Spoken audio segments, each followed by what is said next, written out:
थोड़े ही दिनों में उसने समझ लिया कि मुनिवर को कब कहां किस चीज की आवश्यकता होती है।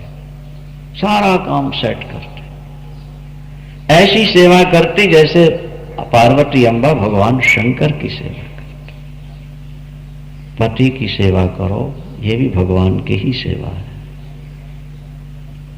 तुम्हारे घर भगवान पति के रूप में आया हुआ है, भावना बना लो ना। जाकी रही भावना जैसी,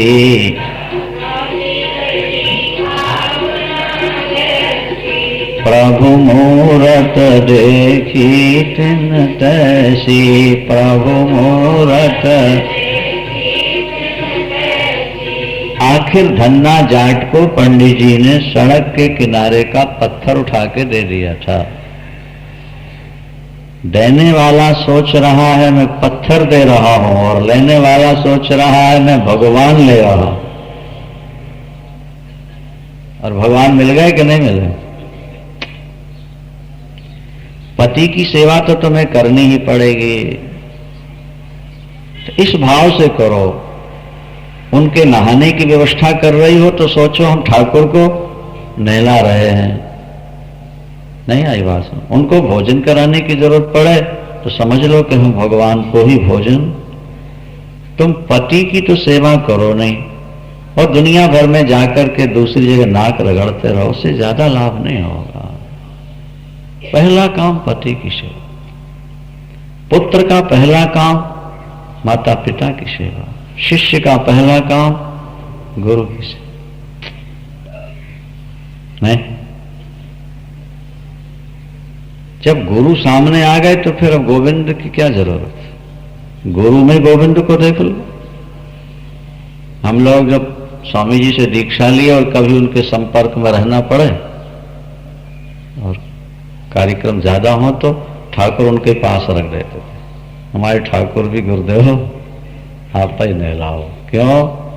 नहीं कहा आप इनको नहलाते रहेंगे और हम आप लोगों से आपकी सेवा करते रहेंगे। गुरु की सेवा करना भी तो ठाकुर की सेवा है। गुरु जी भी पूजा में बैठे और चेला भी पूजा में बैठा हुआ है, तो फिर बाकी काम कैसे होगा? सारे सिपाही अगर लड़ाई में लड़ने लगे तो रसद सामान कौन भेजेगा पीछे से? खाने का, शस्त्रों का। कुछ लोग बंदूकें चला रहे हो तो कुछ पीछे से बंदूकें सप्लाई कर रहे हो, गोलियां सप्लाई कर रहे हो, रोटियां, वो भी लड़ रहे हैं। क्या बॉर्डर पर खड़े सोल्जरों को जो शस्त्र भेज रहे हैं, रोटियां भेज रहे हैं, दवाइयां भेज रहे हैं, वो भी लड़ रहे हैं। उनका भी उतना ही योगदान है जितना वो गोली चलाने वाले का योगदान। क्योंकि पीछे से अगर रसद न पहुंचे उनका क्या होगा? कैसे लड़ेंगे? इसी तरह पति भजन में लगा है तो पत्नी सेवा में लग जाए, गुरु भजन में लगे हैं तो शिष्य सेवा में लग जाए, माता पिता भजन में है तो पुत्र उनकी सेवा में। ये सनातन पद्धति है, इसको अपनाना पड़ेगा। आज देवियां सबसे ज्यादा भजन सत्संग कीर्तन करती हैं, लेकिन लाभ सबसे कम होता है, क्योंकि पति के प्रति जो सम्मान भावना होनी चाहिए वो नहीं हो पाती। निरादर भी हो जाता है, कटु वचन भी कहते हैं, और कभी कभी तो डांट वाट भी देते हैं बुरी तरह से। और वो बेचारा भीगी बिल्ली की तरह म्याऊं म्याऊं करता रहता, हाँ जी हाँ जी ठीक है ठीक है। उससे ज्यादा लाभ नहीं होगा, बुरा मत मानना। शास्त्र जैसा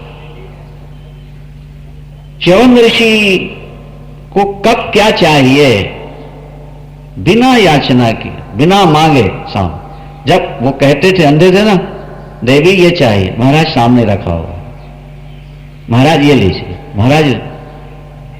अरे देवी तुमको कैसे मालूम हो जाता है कि मैं ये चाहता हूं?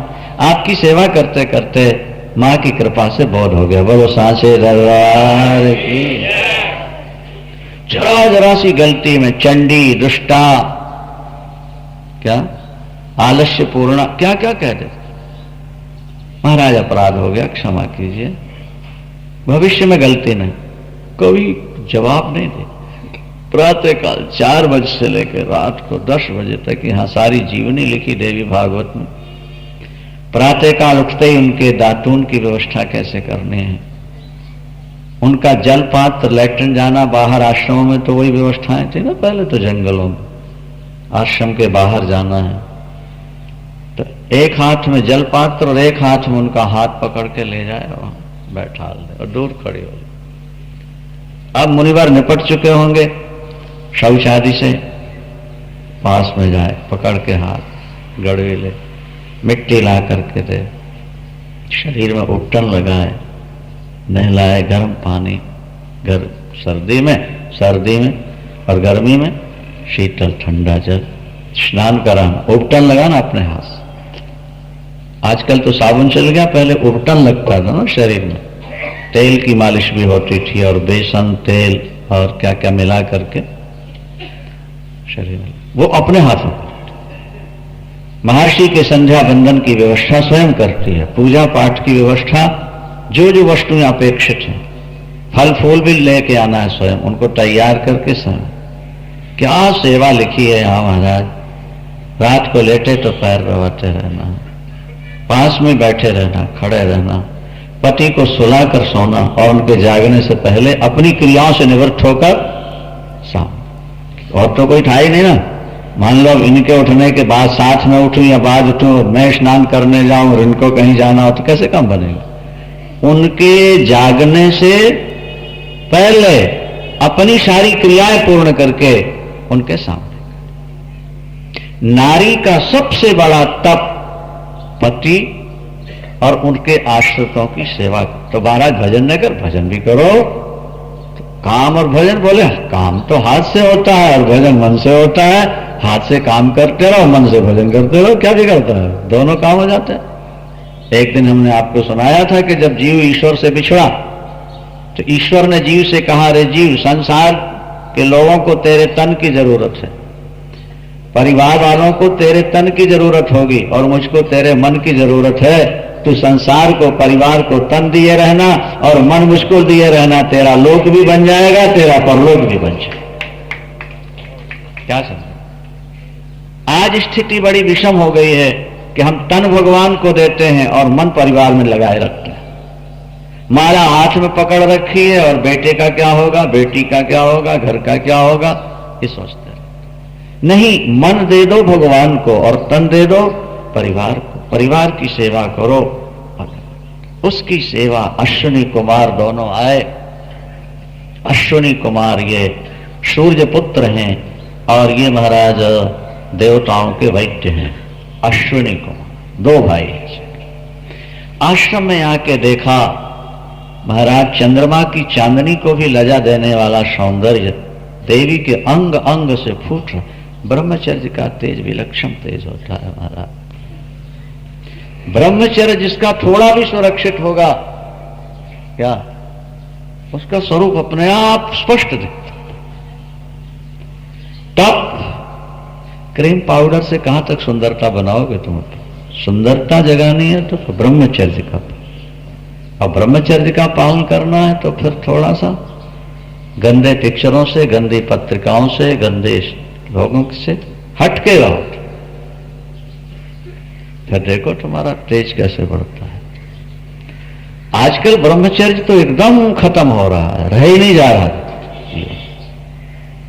8 प्रकार से ब्रह्मचर्य नष्ट होता है, मनु जी लिखते हैं 8 प्रकार से।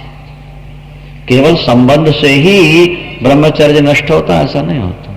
मजाक करने से, चिंतन करने से, चर्चा करने से, स्पर्श करने से, मिलने का संकल्प करने से, इससे भी ब्रह्मचर्य तुम्हारा क्षीण होता है। महाराज वो देवी के शरीर में क्या तेज, क्या सौंदर्य था। अश्विनी कुमारों ने कहा, देवी तुम तो राजमहल की शोभा बढ़ाने लायक हो, तुम चाहो तो देवता भी तुम्हारा वर्ण कर सकते हैं, ऐसा विलक्षण सौंदर्य तुम्हारे अंदर। क्या टमाटर की तरह लालिमा छाई हुए शरीर, अंग अंग में भरी जवानी। इस बूढ़े के पीछे पड़कर क्या जिंदगी खराब करती हो? उसने कहा, ये मेरे भगवान है, भगवान। इनके प्रति एक शब्द भी आपका नुकसान कर बैठेगा, समझ लेना। मेरे सामने मेरे पति की आलोचना नहीं होनी चाहिए। ये जैसे हैं मेरे भगवान हैं, मैंने अपना जीवन विषयों के लिए नहीं धर्म बुद्धि से अर्पण किया हुआ है। प्यार या तो धर्म से होता है या वासना से होता है या लोभ से होता है। प्यार का कोई ना कोई हेतु होना चाहिए। पैसा मिलना है, किसी से प्यार हो जाएगा। वासना की पूर्ति होनी, किसी से प्यार हो जाएगा नहीं। और इनकी सेवा से हमको भक्ति ज्ञान प्राप्त होंगे, धर्म भावना हो तो प्यार हो जाता है। पातिव्रतेन तोषितौ, ऐसा लिखा है। उसके पातिव्रत को देख करके अश्विनी कुमार प्रभावित हो गए। उन्होंने कहा, देवी धन्य हो तुम और तुम्हारे माता पिता, ऐसी जवानी अवस्था में इतना अनुपम त्याग। लो, हम तुम्हारे पति को जवान बनाए देते हैं, नेत्र बुलाए देते हैं। सुकन्या मुस्कुराई, क्या ऐसा संभव है? हाँ, हम देवताओं के वैद्य हैं, हमारे पास ऐसी जड़ियां हैं, ऐसे बूटियां हैं कि हम वृद्ध को च्यवनप्राश आजकल चलता नहीं, च्यवनप्राश असली नहीं बन पाता, बाकी वही च्यवनप्राश। अश्विनी कुमारों ने कहा कि हम जड़ियों का कुंड में जड़ियां डालते हैं, उनका अर्क निकलेगा और हम दोनों और तुम्हारे पति तीनों गोता लगाएंगे और जब निकलेंगे तो तीनों की शक्ल एक होगी। इसमें शर्त यह है कि तुम्हें अपना पति पहचानना होगा। अगर पहचान लिया तुमने तो ठीक है, नहीं तो फिर वो हमारे साथ देवता बन के चला जाए। दौड़ी दौड़ी गई च्यवन जी के पास। प्राणनाथ प्राणनाथ, अश्विनी कुमार आए हैं और वो कहते हैं कि हम तुम्हारे पति को नया जीवन और नेत्र दे देंगे, लेकिन पहचानना खुद को पड़ेगा। तो च्यवन मुस्कुराए, बोले मैं माँ की उपासना करता हूं, तुम भी करते हो क्या? माँ इतना इशारा नहीं करेगी, अपने आप इशारा कर देगी, तुम मुझे प्राप्त कर लोगी, चिंता क्यों कर रही हो, बोल दो। और अगर वो नया जीवन देते हैं तो यज्ञ में उनको हम हिस्सा दिला देंगे, सोमपान कराएंगे। गई दौड़कर, ने कहा ठीक है ठीक है ठीक है। वह कुंड, जड़ियों का कुंड, अर्क सब अंधे और वृद्ध पति को ले और जैसे डुबकी लगा करके बाहर निकले महाराज, एक शक्ल, एक वर्ण, एक अवस्था, एक हाइट, एकदम सब एक। पता ही नहीं लग सकता कौन है। मां की स्तुति की, मां पति देव ने जीवन भर आपका चिंतन किया, इनके सानिध्य में आकर मैं भी आपकी उपासना कर रही हूं, मुझे पति का पता बता दो। मां ने इशारा कर दिया, जिसके पलक न गिर रहे हो वो तेरा पति है। वह देवताओं की पलकें नहीं गिरती ना। महाराज पति को जैसे छुआ, देवता पुष्प वर्षाए, बाजे बजाया, जय जयकार। ये है सांचा दरबार, इसका इसीलिए इसका नाम सांचा दरबार है ना, सांचा दरबार। जगदियां जोता वाली माता,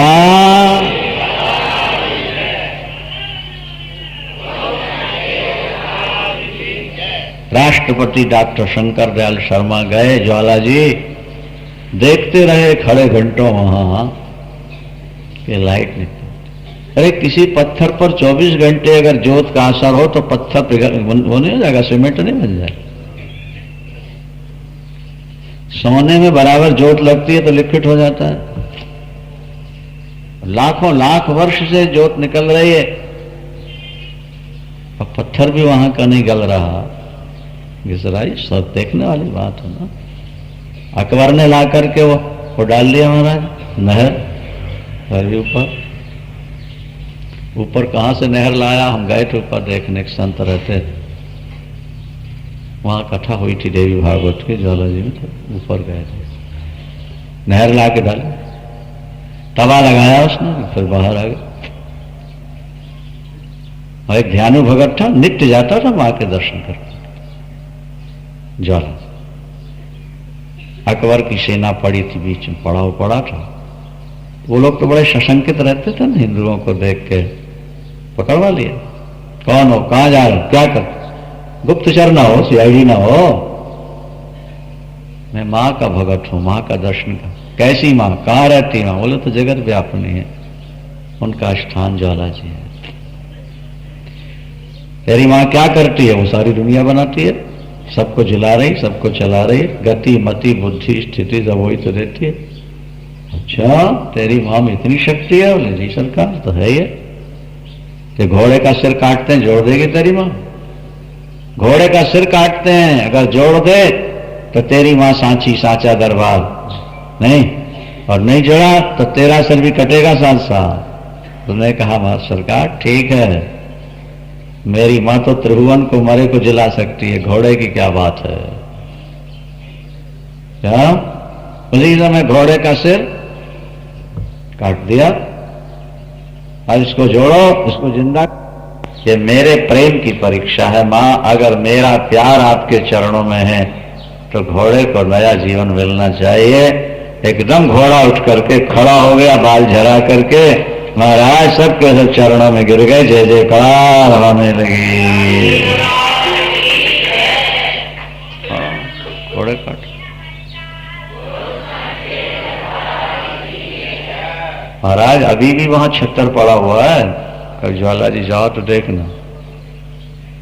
अकबर ने सोने का छत्र चढ़ाया और छाती फुला के कहता, हिंदुओं तुम अपने देवता के ऊपर नहीं चढ़ा सके, देखो मैंने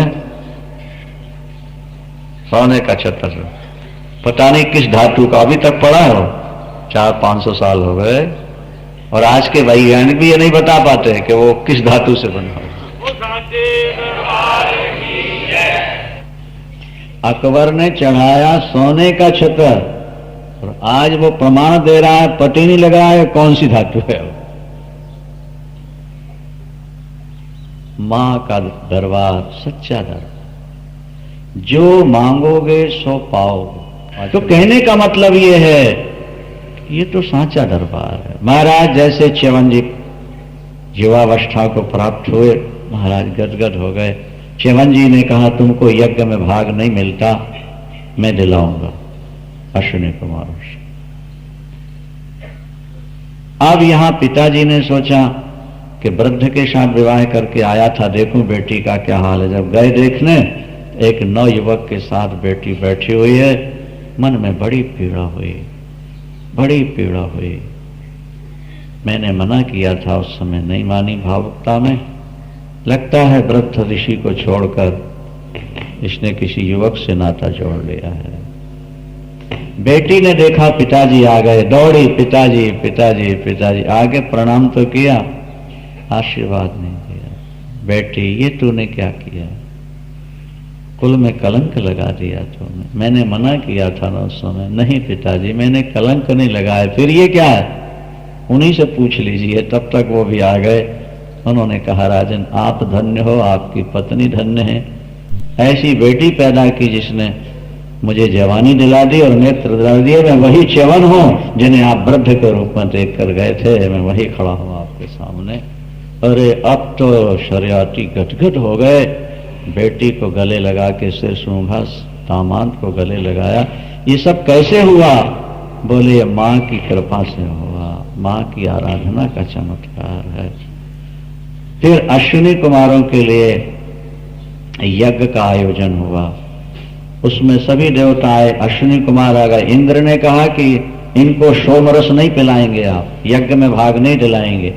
च्यवन ने कहा, हमने वचन दिया हम दिलाएंगे। नहीं, जो डॉक्टरी करने लगते हैं, जो वैद्य हो जाते हैं, उनको यज्ञ में भाग नहीं मिलता, वो यज्ञ के अधिकारी नहीं रह जाते। ये वैद्य हैं इसलिए इनको नहीं मिलना चाहिए।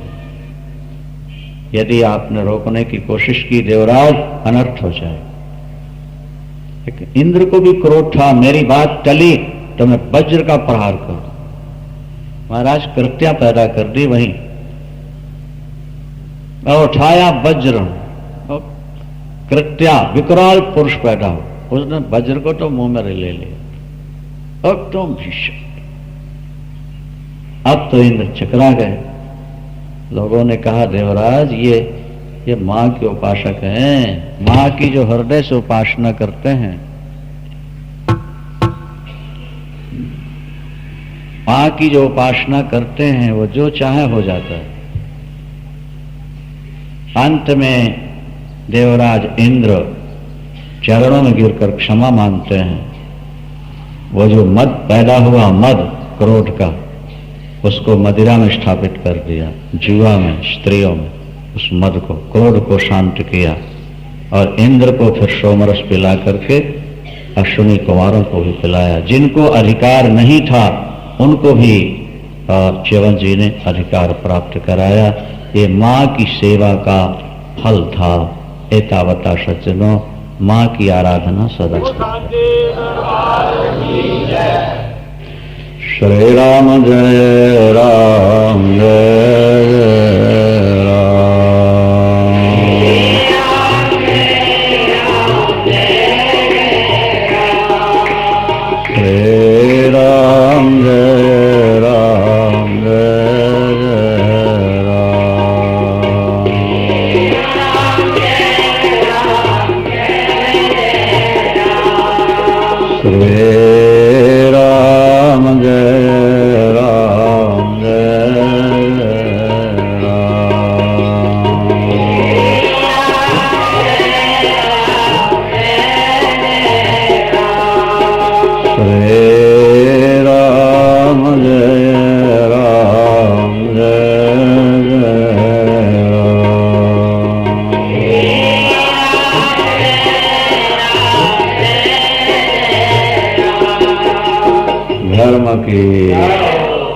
अधर्म का प्राणियों में विश्व का गौ हत्या गौ माता की हर हर महादेव।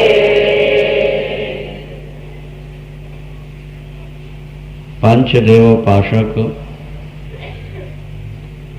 सदा वैकुंठ में वास करते हैं।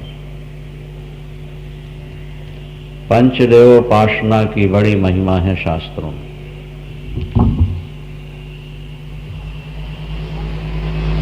सनातन धर्म में अनादिकाल से पंचदेवोपासना चल रही है।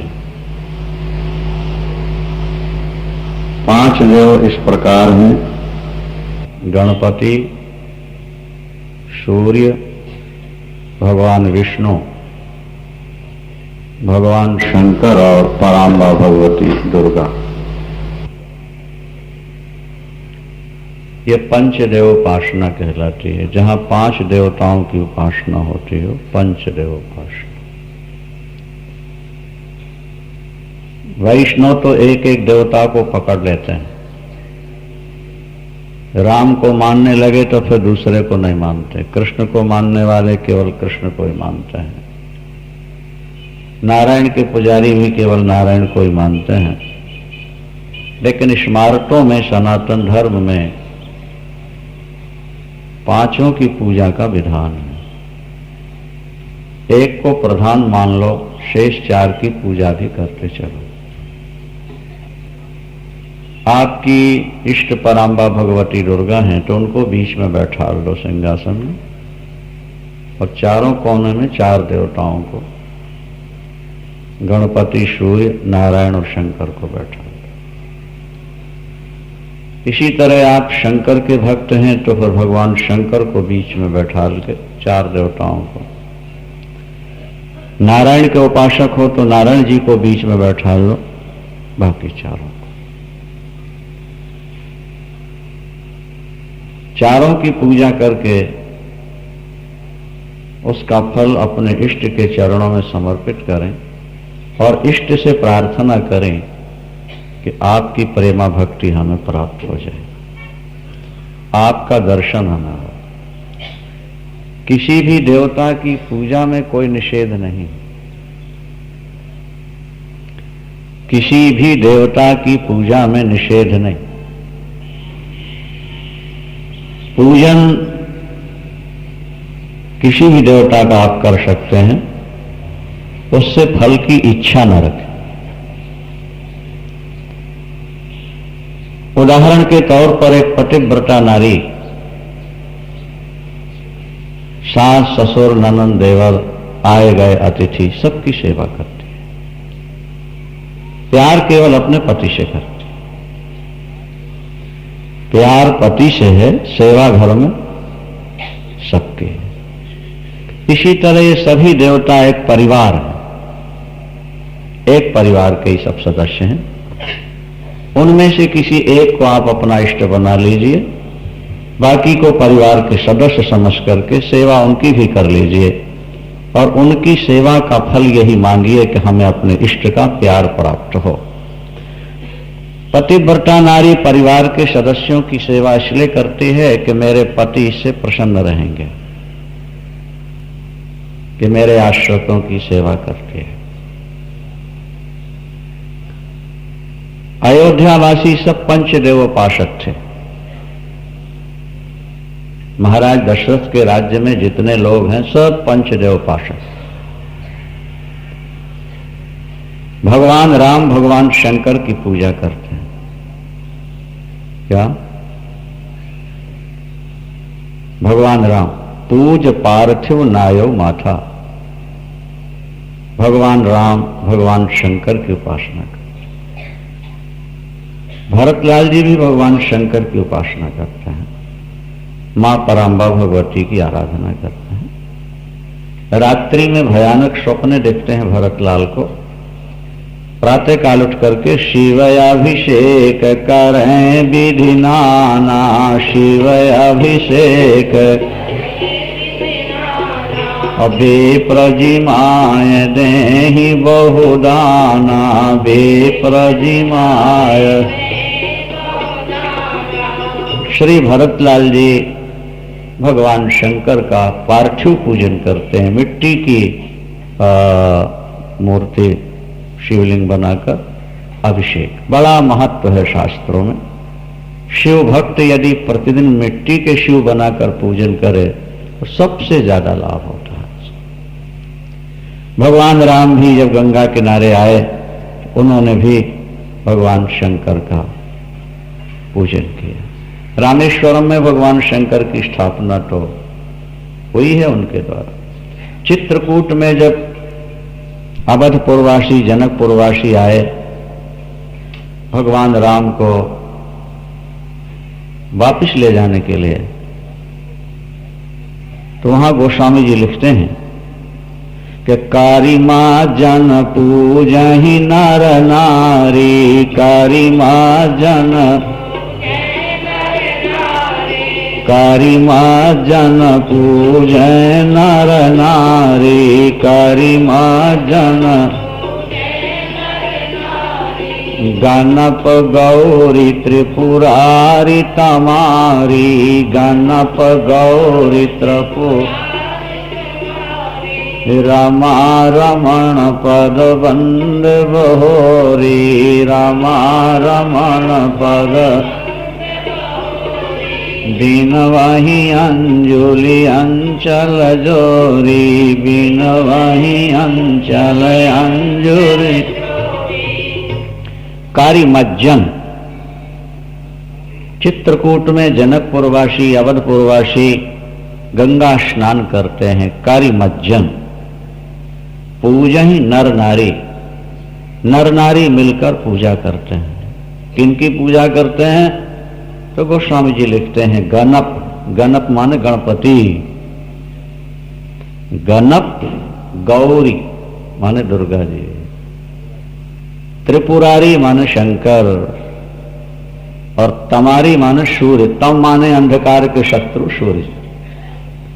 गणप गौरी त्रिपुरारी तमारी और रामा रमण पद बंदे बहोरी, रमा रमा रमण माने रमा लक्ष्मी के पति नारायण, रमा रमण पद बंद बहोरी। इस तरह 5 देवता हो गए, गणपति, गणप, गौरी दुर्गा जी सांचा दरबार, त्रिपुरारी, त्रिपुरारी कौन हुए भाई? शंकर, और तमारी तम के शत्रु सूर्य भगवान, रमा रमण पद बंदी बहोरे और लक्ष्मी नारायण।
सिद्ध है अनादिकाल से पराम्बा भगवती की समाराधना चली आ रही है। शिव और शक्ति की आराधना कल्याणकारिणी है।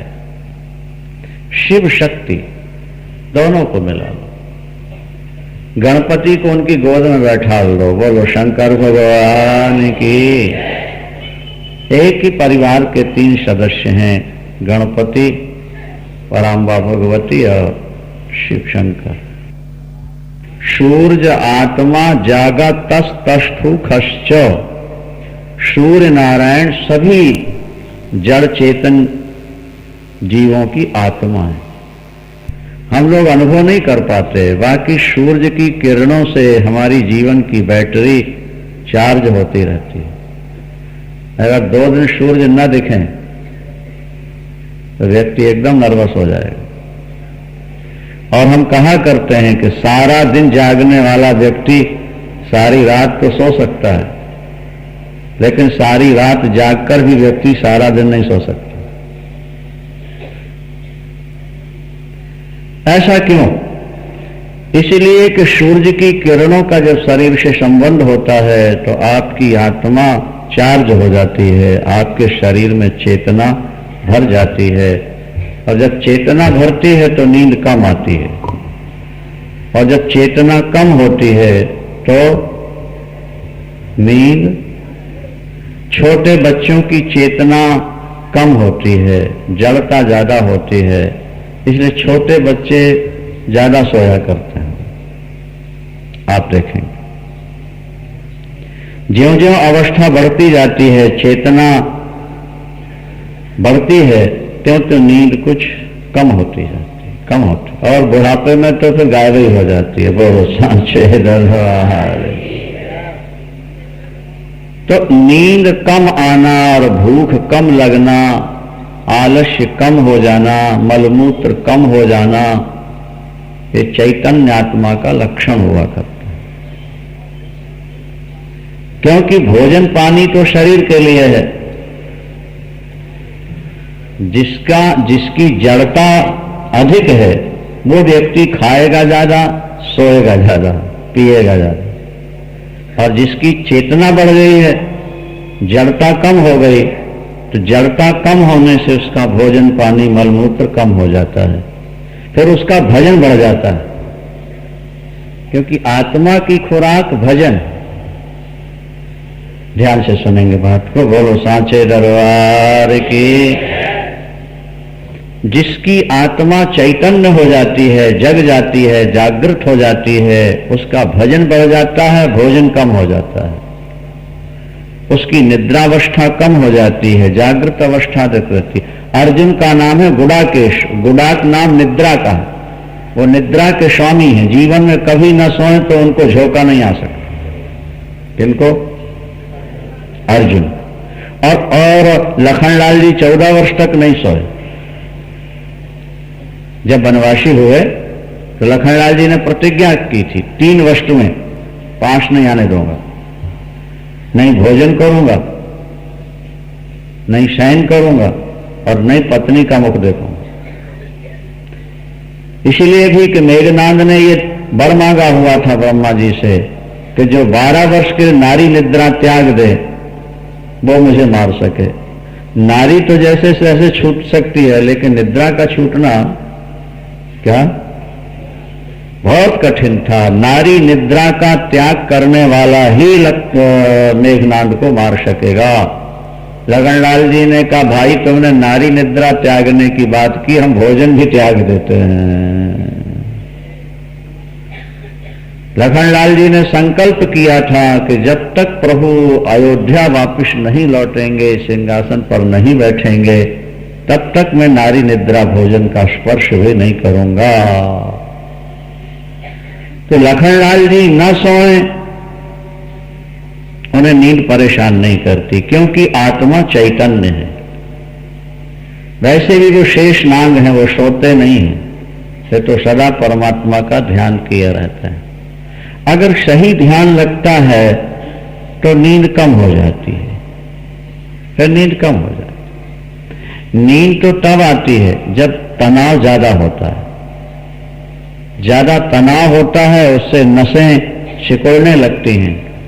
जैसे स्कूटर कार कभी जब ज्यादा गर्म हो जाए ना इंजन तो करंट देना बंद कर देता है, करंट बंद हो जाता है, फिर उसको ठंडा करते हैं तब जाकर के करंट शुरू होता है। इसी तरह सोचने की, बोलने की, देखने की जो करंट शक्ति है वो ज्यादा श्रम करने के बाद खत्म हो जाती है तो व्यक्ति मुर्दे की तरह से पड़ जाता है। और जब वो तनाव कम हुआ फिर करंट प्रारंभ हुआ। जड़ और चेतन शरीर में दो तत्व हैं। शरीर जड़ है, आत्मा चेतन है। शरीर नाशवान है, आत्मा नित्य है। शरीर दुख रूप है, आत्मा आनंद रूप है। शरीर असत, आत्मा सत। शरीर जड़, आत्मा चेतन। शरीर दुख रूप, आत्मा आनंद रूप। हम दुखी इसलिए हैं क्योंकि शरीर को हमने आत्मा मान लिया, तो शरीर के धर्म आत्मा में व्यापने से लगे। ऐसा लगता है कि हम दुखी हैं। यद्यपि हम जब कहते हैं कि हम दुखी हैं तब भी हम दुखी नहीं होते। दुखी होता है हमारा मन, दुखी होती है हमारी बुद्धि। मन और बुद्धि के दुख को हम अपना दुख मान लेते हैं।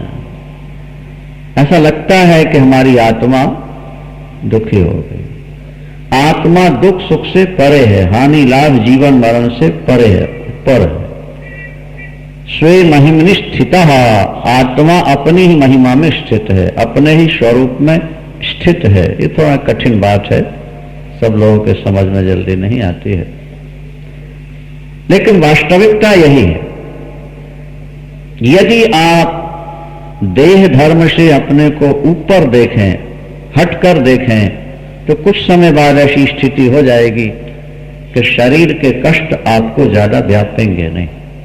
जब आप शरीर में बैठेंगे तो शरीर के धर्म आपको ज्यादा परेशान करेंगे, और जब आप शरीर से ऊपर उठ जाएंगे तो शरीर के धर्मों का आपको विशेष भान नहीं होगा।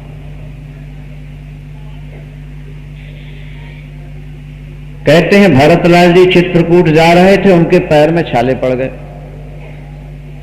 झलका झलकत पायन कैसे, झलका झलकत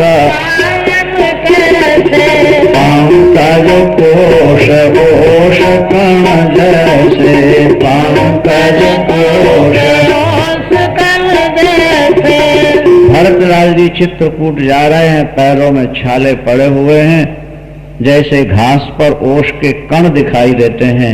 इसी तरह श्री भरतलाल जी के पैरों में छाले थे, लेकिन भरतलाल जी नाचते हुए जा रहे थे। क्या? प्रभु राम का संकीर्तन करते जा रहे। भरत तीसरे पहर कहां कीन प्रवेश प्रयाग, कहत राम सिय उमग उमग अनुराग। उमग उमग, जिनके पूरे पैरों में छाले पड़े हों वो उमग उमग अनुराग राम सिया कहते कीर्तन कर। प्रश्न खड़ा हो गया कि जब पैरों में इतना कष्ट है तो भरतलाल जी फिर उमग उमग अनुराग कैसे? तो समाधान किया गया। क्या? बोले दुख और सुख का भान मन को होता है, आत्मा को नहीं। दुखी या सुखी मन होता है। मन प्रकृति माया से उत्पन्न है, लेकिन वो शरीर और आत्मा के बीच में है। जैसे कौवे की एक आंख दोनों साइड में घूमती है, इसी तरह ये मन शरीर और आत्मा दोनों को जोड़ता है। नहीं, दोनों को जोड़ता है। शरीर में आत्म भाव जगाता है और आत्मा में शरीर भाव जगाता है। अज्ञान इसका मित्र है, साथी है। तो महाराज मन में ही दुख और सुख का भान होता है, आत्मा में नहीं। भरतलाल जी का मन कहां था उस समय? तो गोस्वामी जी लिखते हैं, क्या लिखते हैं कि मानता जहाँ रघुवर भय देहि, मान जहाँ रघुवर भय देहि, मान जहाँ तहाँ रघुवर भय देहि, मान बिनु मन तन दुख सुख सिद्धि के ही, बिनु मन तन दुख। भरतलाल जी का मन कहाँ है?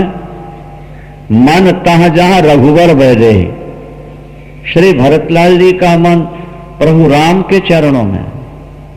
अब जब मन राम में चला गया तो तन में कष्ट है, इसका भान किसको होगा? भान तो तब होगा, ध्यान से सुने, भान तो तब होगा जब हमारा मन हमारे पास होगा। मन अगर हमारा हमारे पास से चला गया तो फिर तन का भान नहीं रहता। कष्ट तन में, बैठ जाओ बाद में करो। बोलो सांचे दरबार की। मन अगर तन में है तो तन के दुख का भान होगा, और यदि मन ईश्वर में है तो तन में होने वाले कष्ट का भान नहीं होता। जो लोग थोड़ी सी बीमारी में खाट पर पड़ जाते हैं, समझ लो ये सदा शरीर में ही रहते हैं, और जो थोड़ा बीमार होने के बाद भी परवाह नहीं करते, समझ लेना चाहिए वो परमात्मा में निवास किया करते हैं। बोलो सांचे दरबार की। आप शरीर में रहेंगे तो शरीर के कष्टों का ज्यादा भान होगा, आप शरीर से ऊपर रहेंगे तो भान कम होगा। मन को ऊपर उठाना है बस, और वो भावना के द्वारा उठाया जा सकता है। भावना बनाइए, परमात्मा के चिंतन में या आत्मचिंतन में लगा दीजिए। थोड़े समय बाद आप अनुभव करेंगे कि आपका शरीर आपसे अलग है, फिर शरीर में होने वाली पीड़ाओं का विशेष भान नहीं होगा। अष्टु कहने का अभिप्राय सिर्फ यही है कि जड़ता से वृत्ति को हटाना है और शुद्ध चेतन तत्व में अपने को स्थित करना है। शुद्ध चेतन हमारा स्वरूप है। जब कोई व्यक्ति समाप्त होता है, हम देखते हैं डेड बॉडी पड़ी है, पूछते हैं, बोले स्वर्गवासी हो गए। भाई शरीर तो जीव का क्यों पूरा का पूरा यहां पड़ा, स्वर्गवासी कौन हो गया? बोलो। बोले आत्मा हो गई स्वर्गवासी। इसका मतलब हुआ कि फिर शरीर और आत्मा अलग अलग हो गए। तो शरीर तो ये पड़ा है घर में, और हम कह रहे हैं स्वर्गवासी हो गया, माने इसके अंदर जो था वो। अच्छा, अगर ये दोनों एक होते तो फिर इससे अलग कैसे होता हो? वो चला गया, इसका मतलब है कि वो और ये दोनों एक साथ रहते हुए भी दोनों अलग अलग थे, अलग अलग जातियों के थे। नहीं समझा?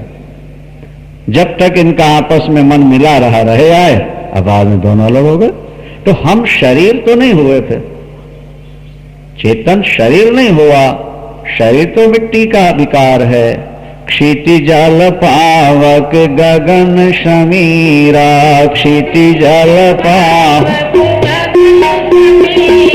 क्षिति जल पावक गगन समीरा, क्षिति जल पंच रचित अति अधम शरीरा,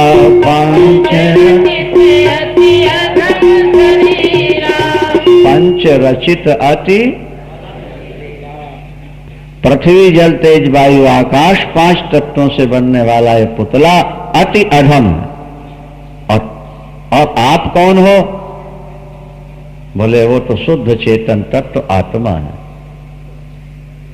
जीव नित्य प्रगट सो तन तब आगे शोभा, और जीव नित्य के ही लगी तुम रोवा। जीव नित्य है, प्रभु राम कह रहे हैं, आत्मा तो नित्य तत्व है। शरीर में रहते हुए यदि हम अपने को शरीर से अलग देख सकते हैं, अभ्यास करते हैं, तो हम अपने जीवन को सफल बना लेते हैं। पराम्बा भगवती परमेश्वरी हिमालय को उपदेश देते हुए यही कह रही थी कि पर्वतराज, आत्मा शुद्ध चेतन तत्व है, सच्चित आनंद ही इसका स्वरूप है और मैं उसका केंद्र हूं, मैं पराशक्ति हूं, मैं चिति शक्ति हूं, मैं परब्रह्म स्वरूपिणी हूं, परब्रह्म स्वरूपिणी हूं। मेरा चिंतन करते करते व्यक्ति देहाध्यास से मुक्त हो सकता है, देहाध्यास से निवृत्त हो सकता है। देहाध्यास की निवृत्ति ही मोक्ष है, देहाध्यास की निवृत्ति ही परम तत्व को प्राप्त करना है। शरीर को हम भूलने की कोशिश करें, शरीर को हम भूलते जाएं, जगत को भूलते जाएं। क्या कभी कोई शिष्य काफी दिनों बाद हमारे सामने आता है, हम उसका नाम भूल जाते हैं, तो फिर हम ज्यादा दिमाग नहीं लगाते उस, क्यों भूल गए? हमको लगता है अपने आप बता देगा। हमें इसका नाम रटने से क्या फायदा? संपर्क में है, याद है, ठीक है, भूल गए क्योंकि मनुष्य का शरीर जगत को याद रखने के लिए नहीं मिला है, वो तो जगत को भूलने के लिए मिला हुआ। बोलो सांचे दरबार की। स्वाभाविक रूप से किसी का नाम याद है, ठीक है, पर याद करने में हम अपना दिमाग नहीं लगाते जरा, ये आप समझ लो।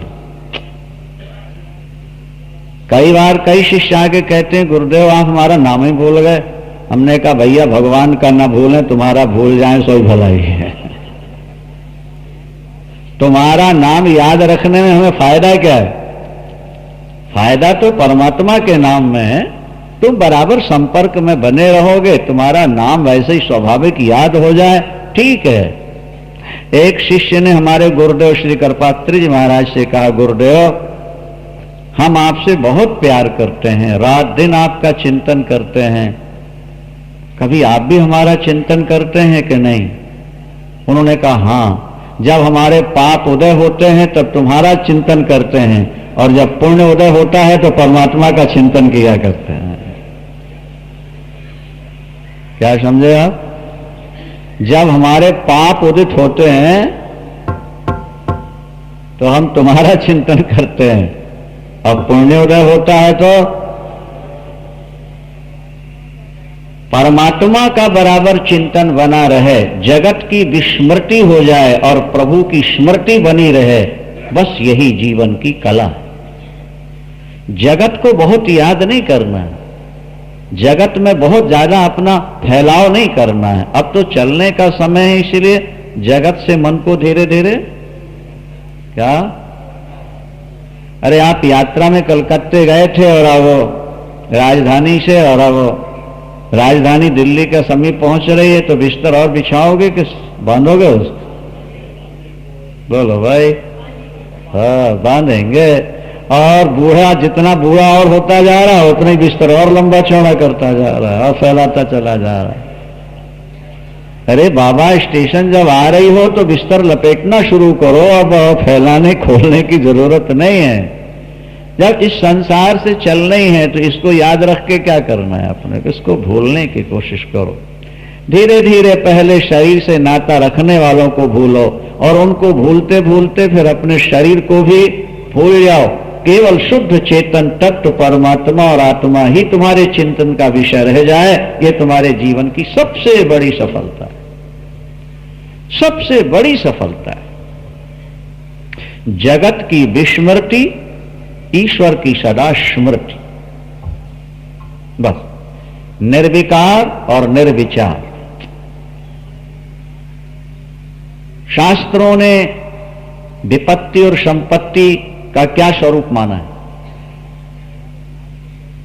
हमारे शास्त्र कहते हैं विपदो नैव विपदा और संपदो नैव संपदा। किसी को ज्यादा नोट मिल गए, संपत्ति आज बहुत मिल गई, और आज ग्राहक नहीं आया तो बोले आज का दिन खराब हो गया, सारा दिन बैठे रहे, एक भी ग्राहक नहीं आया। व्यावहारिक जगत में नोट ज्यादा आ जाए तो संपत्ति, और नोट ना आए, घर में कोई कष्ट आ जाए तो विपत्ति। लेकिन शास्त्र क्या कहते हैं? वो कहते हैं विपदो नैव विपदा, घर में विपत्ति आ जाए, नोट कम आए, ये विपत्ति नहीं है। और संपदो नैव संपदा, नोट ज्यादा आ गए, बोले ये भी संपत्ति नहीं है। फिर बोले विपत विस्मरणम विष्णु, भगवान को भूल जाना ये सबसे बड़ी विपत्ति है।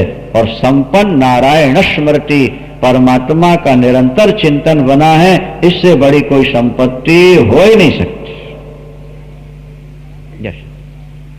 रामायण में भी गोस्वामी जी ने इन भावों को सजोया है कि हानि की जगह यही समय कछु भाई, हानि की जगह यही समय भजिया न राम ही नर तनु पाई, भजिया न राम। हानि की जगह यही समय कछु भाई, हानि की जगह भजिया न राम ही नर तनु पाई, भजी नर तनु पाई।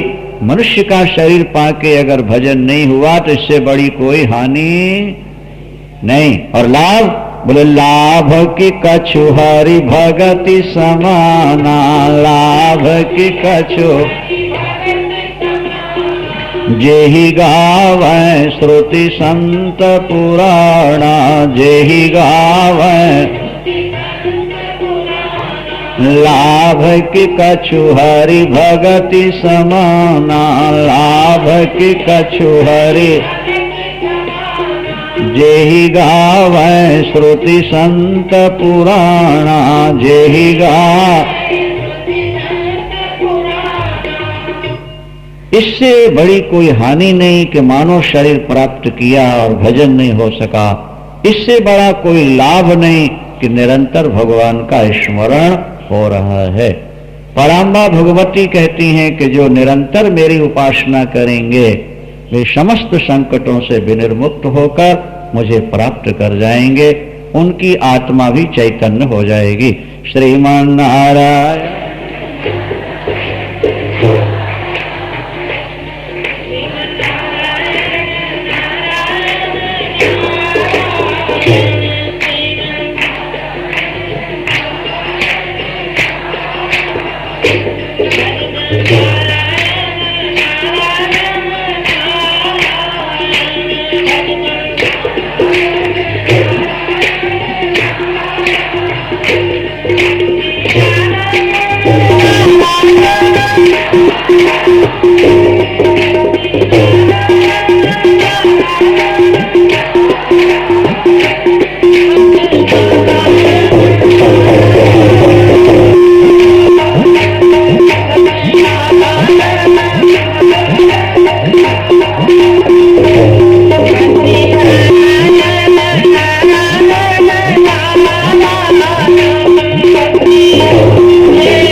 ईश्वर को प्राप्त करने का सोपान गुरु की भक्ति है, गुरु की निष्ठा है। वेद में लिखा है आचार्यवान पुरुषो वेद, आचार्यवान पुरुषो वेद। जिसे गुरु की प्राप्ति हो गई उसे गोविंद मिल जाते हैं। तुलसीदास जी भी लिखते हैं कि सदगुरु मिले जाहि जिम संशय भ्रम समुदाय। सदगुरु की प्राप्ति हो जाए तो संशय भ्रम की निवृत्ति हो जाती है। सदगुरु मिलना कठिन है। गुरु तो मिलते रहते हैं आम लोगों को, जिसको 5-10 रुपया मत्था टेक दो वही मंत्र दे देगा, तुमको गुरु बन जाएगा, खास बात नहीं है। लेकिन सदगुरु मिले जाहि जिमी संशय भ्रम समुदाय। जिसे सदगुरु मिल गया उसके भ्रम संशयों की निवृत्ति हो जाती है। प्रातः काल भी ये चर्चा थी। मनुष्य का शरीर, मोक्ष की तीव्र लालसा और महापुरुष का संग, सद्गुरु की प्राप्ति, ये जीवन की बहुत बड़ी उपलब्धि है।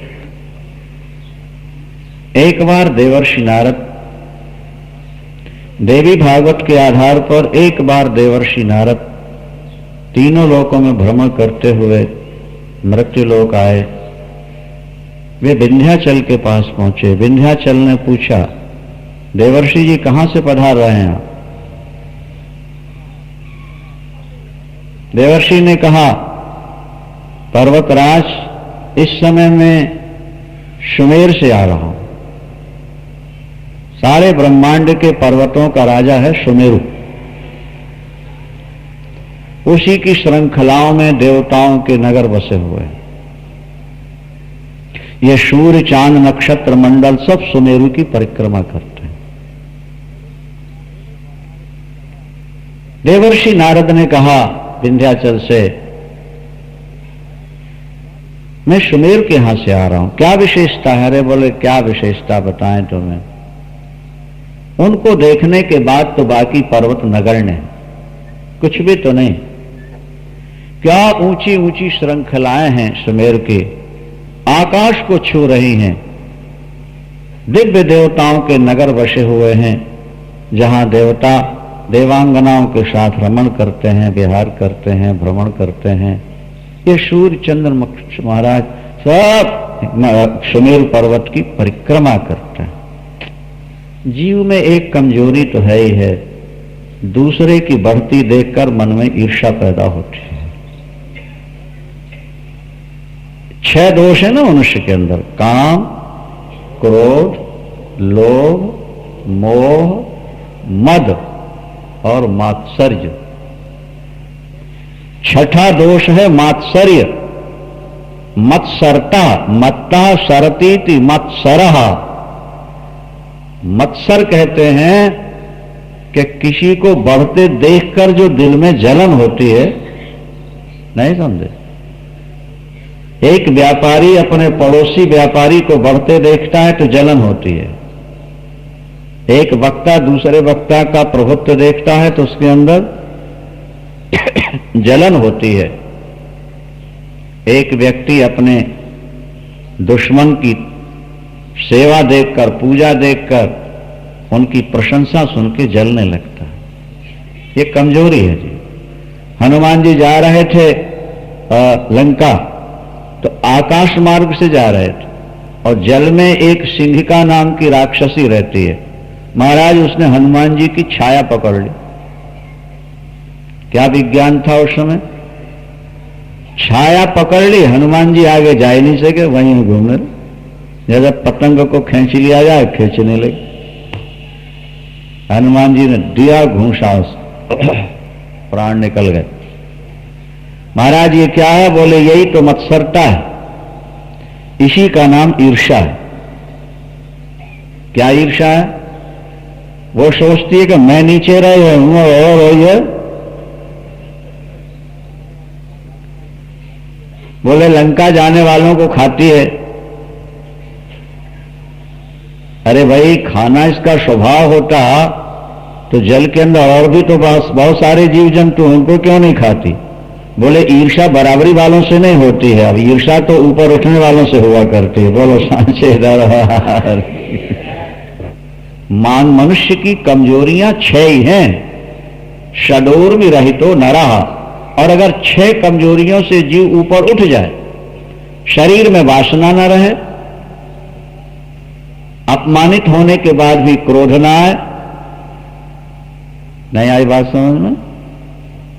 शरीर में वासना न रहे, अपमानित होने के बाद भी, सोने का पर्वत देखकर भी मन में लोभ न हो, परिवार में मोह न हो, मैं और मेरे का, और सफलता का अभिमान न हो, और किसी बढ़ते को देखकर मन में जलन न हो। बोले वो नर नहीं है, वो तो नर के रूप में साक्षात नारायण घूम रहे हैं भैया।